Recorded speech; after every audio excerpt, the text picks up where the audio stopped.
Dear viewers, I hope you had a nice holiday season. Welcome to 2022. I hope your New Year's break, your Christmas break was good. I ate way too much over the last 2 weeks and now I'm deeply regretting it. And I think it's time to start exercising and eating less and all the other good things going into the new year. But of course, you know, we want to already get started with 2022, but January for me is usually the month where, you know, it's the leftovers of 2021 as well. You know, for, I think, maybe for those, the younger viewers that are still in school and university and stuff, maybe this doesn't apply to as much, but for us, you know, the older folks, although I still feel like a child sometimes mentally, you know, this is the time where I'm like, oh no, it's time for taxes soon, like gonna have to start compiling all the tax reports for 2021, and you know, that's that process of looking back at the previous year and thinking about, you know, what happened, what was important, what was good, what was bad, etc. And so today we're also going to be doing that in this video and doing something that I did last year in January as well, which is to talk about the 5 cards that I relied on the most throughout the last year. And I also invite all of you, whether you're a content creator or if you want to just write in the comments or on social media, to also tell me your top 5 most relied on cards throughout last year. You know, which ones you felt a special connection with, which ones brought you those specific wins in tournaments, which ones you just had fun with, right? Anything that stood out to you, maybe it's a card you pulled, right? It doesn't have to be something you played, maybe it's an art you really liked and something that inspired you. Maybe it's something you saw in the anime that really inspired you. Things like that, just let me know in the comments because I would love to read some of them as well. But today we're going to talk about my 5, and they are all from different clans and nations. I have the physical copies of them here as well, and as you can see they're in different sleeves even, so all over the place. And so we're going to go down the top 5 and talk about things that, you know, really from the start of the year all the way to the end of the year were quite impactful for me throughout the year, and kind of look back on some of the key moments of the 3 different formats of 2021 as well. So starting off at number 5 for me, this is actually going to be Ribble. So Steam Maiden Ribble is a Gear Chronicle grade 1, and so she was released as a promo in 2020 actually in Japanese, but we never got that promo print in English. We only got her in Clan Selection Volume 1, and there she was basically a nice little foil. And so what she does is essentially when you discard her for whatever reason, you can +1 to call her, and then you may put a card from your drop zone back to your deck to make her gain 5k and also draw a card. So the reason why I have this card as a number 5 is that I've always wanted to play Gear Chronicle ever since it was out in the G era, but back then Gear Chronicle was really expensive and hard to afford. And even in the V series, to be honest, when Chronojet came out, it was also pretty damn expensive and hard to build. But when Clan Selection didn't come out just yet, but it was about to come out, somehow the prices had tanked quite a bit. Maybe it was because Overdress was coming up and people were selling their product a bit lower, but I think it was even before the Overdress announcement. So I think it was just because people, you know, there was a lot of restriction lists, and I think the general kind of like hype for V Premium was dying down a bit. So I got my next stages for like 10 bucks a piece, which is kind of unimaginable when you think about its current price. And just like everything in the deck I got for like super ridiculously cheap, like not even just from one seller, but just from like Card Market. And so then I was like, finally I can play Gear Chronicle, and I built it. And of course Ribble is a huge part of why I built it, is because, you know, they also had reprints that were quite important in Clan Selection, and of course new cards like Time Leaper and Ribble that played a huge role in the deck too. And now the reason why I specifically put this as a special one isn't because like, wow, I could finally play Gear Chronicle, but at the start of 2021 there was a shop league that I played in, which was actually a British shop league, and I would sign up and the prizes would go to Zistrel, who was in the UK, so that way I'd be eligible to play because the prizes would go like within the country, they wouldn't go outside of the UK. And I basically, like, this was my highlight every week, was just basically signing up and playing in those shop leagues, and I mostly used Gear Chronicle, and I didn't do well at all. The moment I switched back to DP after Clan Selection 2 came out, I started to do immediately better, but I really enjoyed those games with Gear Chronicle because it was a really fun time to like just get a feel for the deck. And so that's why Ribble is at the number 5 spot, because for the first couple months of 2021, basically all I really played. This was the deck I was really just jamming with the most, and I really enjoyed it, and it was just a fun time overall. I even have a deck profile of that deck that I used all the time back then too, so you can go check that out if you haven't already. The intro from back then was pretty good. So now in the number 4 slot, this is one that is a lot more recent in the year, definitely very recent, towards the end of 2021, and it's still a V Premium related one, and this one is Sariel. So Candle Celestial Sariel. Now I think you know, I didn't want to do like repeating cards from last year, because of course I put Gabriel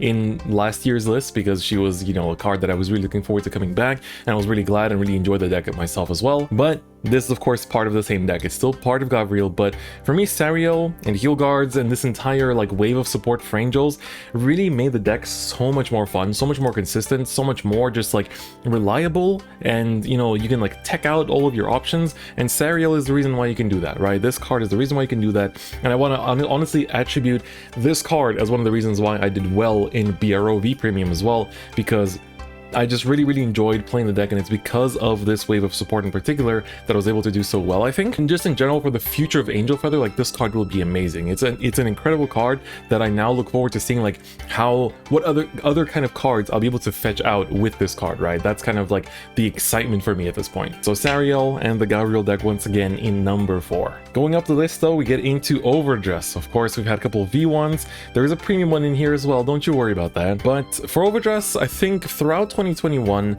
I mainly played I played most decks, to be honest, but the 2 decks that I played the most, you know, are both on this list, and the first one of which is Verena. So Nirvana, of course, is one of my most played decks. I talk about it a lot. I really do enjoy the looks of it, the art of it. The playstyle of it is also quite fun, but it was just kind of the deck that stuck with me. At first, I didn't really enjoy it when I was first playing with the start decks, but then from set 1, it really just stuck with me, and then, you know, we have fight videos with it and all those kind of things, and just in general from the very start I really enjoyed it.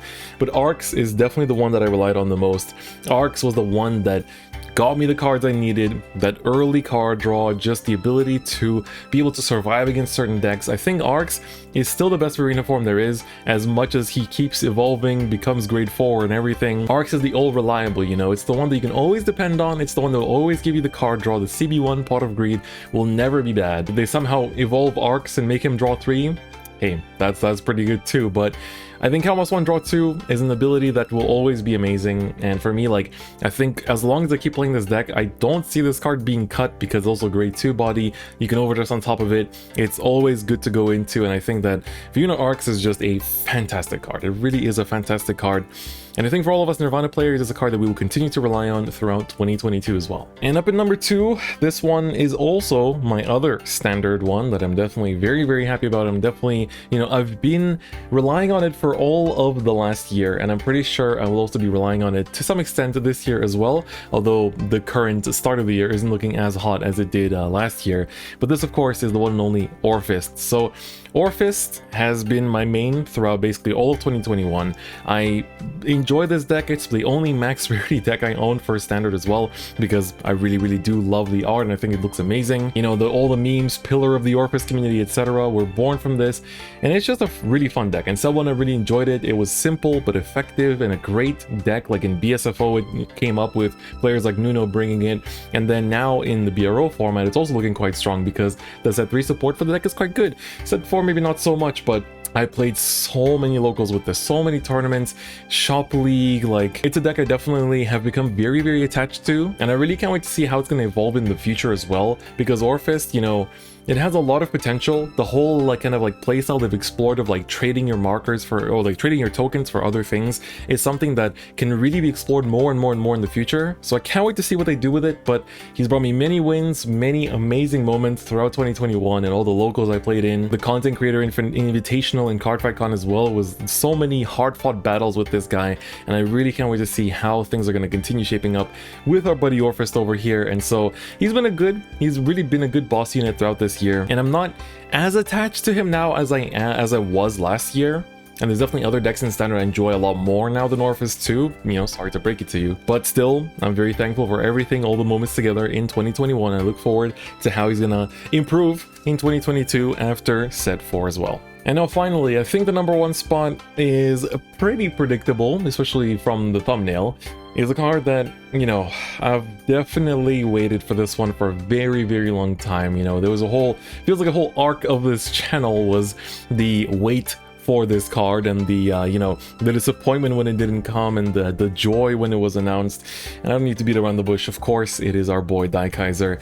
You know, this card is my emotional attachment. I've made a whole video of why I main DP, and you know, this is the whole reason why, right, from way back when in the Break Ride era. But Daikaiser himself, he is an amazing card, right? He's amazing, he's beautiful. The effect to apply pressure to your opponent is incredible, but it's not just him, it's the whole wave of support that Daikaiser brought with him that I think is some of the best the clan has gotten in a while. Like, honestly, it's been getting good support for quite a while. Like, DP has been, you know, Brad Black into Zeal into Daikaiser. Like, I could easily, if I wasn't this attached to Daikaiser, this probably would be Daiprop in here, because Daiprop is honestly like one of the MVPs, but Daikaiser represents that entire wave for me. It represents myself as a player, to be honest. I really love what they did with the card, and this is for me both V Premium and Premium. Like, I cannot build a TP deck without this guy anymore. Like, the pressure he puts onto the field by just existing there is so vital, and I'm really, really glad that he's finally back. My son is finally back, and he deserves the #1 spot more than any other card on this list.